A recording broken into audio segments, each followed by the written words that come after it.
Chut, plus un bruit, suivez-moi. Ils avancent alors dans un étroit corridor. Ils entendent les chimères au-dessus qui hurlent et éructent. Elles possèdent un langage articulé assez sommaire, le langage des chimères. Elles s'en servent essentiellement pour communiquer avec le maître chimère. La voix de l'homme qui les guide dans le souterrain leur chuchote. Ne vous inquiétez pas, j'ai vaporisé un parfum spécial pour tromper le flair des chimères. Elles ne peuvent plus nous repérer maintenant. Les 4 chimères se regroupent près du taillis. C'est là qu'effectivement elles perdent la trace olfactive d'Esrim et Sheva. Le maître chimère les rejoint. Il cherche en vain un indice des fugitifs dans ce secteur. La trappe est parfaitement indécelable. Il hume l'air ambiant et reconnaît tout de suite l'odeur du parfum trompe-chimère. Alors sa colère se déchaîne contre ces créatures tout en leur remettant les chaînes et les muselières. Il éructe en langage des chimères. Bande d'incapables, vous les avez laissés s'échapper. Vous serez privés de nourriture jusqu'à nouvel ordre. On ne peut pas rester ici à découvert plus longtemps. C'est trop dangereux. Allez, on dégage vers la brigade.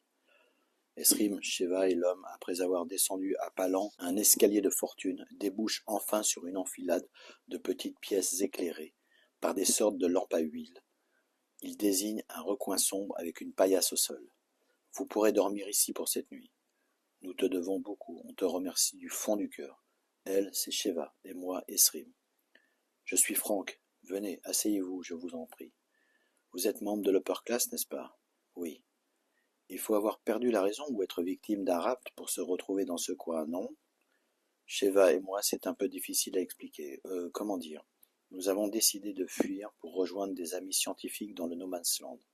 Je suis scientifique moi-même et je dois les aider dans leurs projets. Mais notre fuite ne s'est pas déroulée comme prévu. Voilà tout. Je suis beaucoup plus âgé que toi, mais j'ai travaillé chez LifeTech comme ingénieur en bioinformatique au début de l'ère précédente. Quelle coïncidence. L'homme, un Maori couvert de tatouages, paraît encore jeune.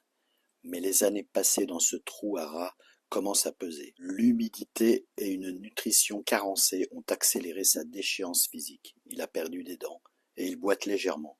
Franck a troqué sa combinaison pour des habits de fortune qu'il a fabriqués lui-même. Sheva paraît intrigué. Tu vis tout seul ici? Oui, j'ai tout quitté pour m'exiler. Cela peut vous sembler étrange, mais je me sentais plus vivant. J'avais besoin de retrouver une vie authentique, proche de la nature, une vie plus libre, comme celle qu'avaient connue mes ancêtres. Alors un jour, je suis parti en laissant tout derrière moi. Je suis parti avec mon aircar de Wellington, et j'ai pris la direction du nord. J'ai pointé mon doigt au hasard sur une carte de l'immense No Man's Land, et voilà, j'ai atterri ici. C'est étonnant. Mais pourquoi on l'appelle No Man's Land alors qu'il est peuplé? Rire de Franck. Bonne question. Sans nul doute que le gouvernorat ne nous considère pas comme des êtres humains. On ne compte pas pour eux. Tu sais où nous nous trouvons exactement? Oui, à une trentaine de kilomètres au sud d'Auckland. Esrim le regarde avec stupéfaction. Comment savais-tu que nous étions là? Je ne le savais pas, mais j'ai pu observer de nombreux drones dans le secteur ces derniers temps. Alors je me suis dit qu'on recherchait sûrement quelqu'un. Et puis je vous ai vu longer la côte alors que je récoltais des herbes pour ma cuisine et pour me soigner. Peu de temps après, j'ai vu la brigade de chimères atterrir alors que je rentrais chez moi. Il est rare qu'elles viennent par ici, sinon pour capturer d'éventuels fugitifs ou récupérer des personnes de l'upper class victimes d'un kidnapping. J'ai précipité le pas et attendu devant la trappe en espérant pouvoir sauver quelqu'un des griffes de ces monstres. Ma planque est indécelable, car j'ai passé beaucoup de temps à peaufiner cette trappe. Le soir venu, Franck prépare une sorte de soupe qu'il cuit au feu de bois. Il explique comment il survit en cultivant quelques légumes et en cueillant des plantes, des champignons et des baies dans la forêt.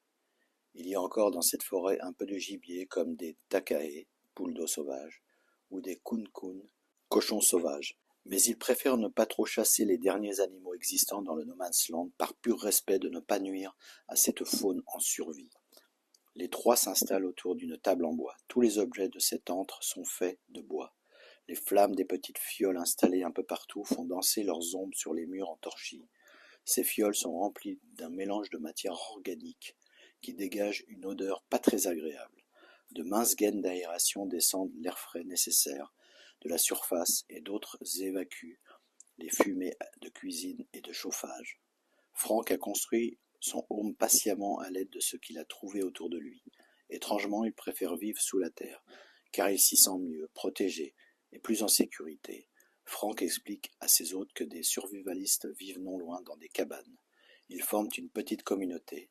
Frank les évite car ils sont en général violents et paranoïaques. D'après lui, ils sont dégénérés car le produit de plusieurs générations de consanguinité. Le monde technologique les laisse tranquilles et s'éteindre à petit feu. Sheva demande s'ils sont les personnes qui opèrent les kidnappings en ville. Frank ne sait pas qui sont ces ravisseurs, mais il peut affirmer qu'ils ne font pas partie de la communauté des survivalistes d'à côté.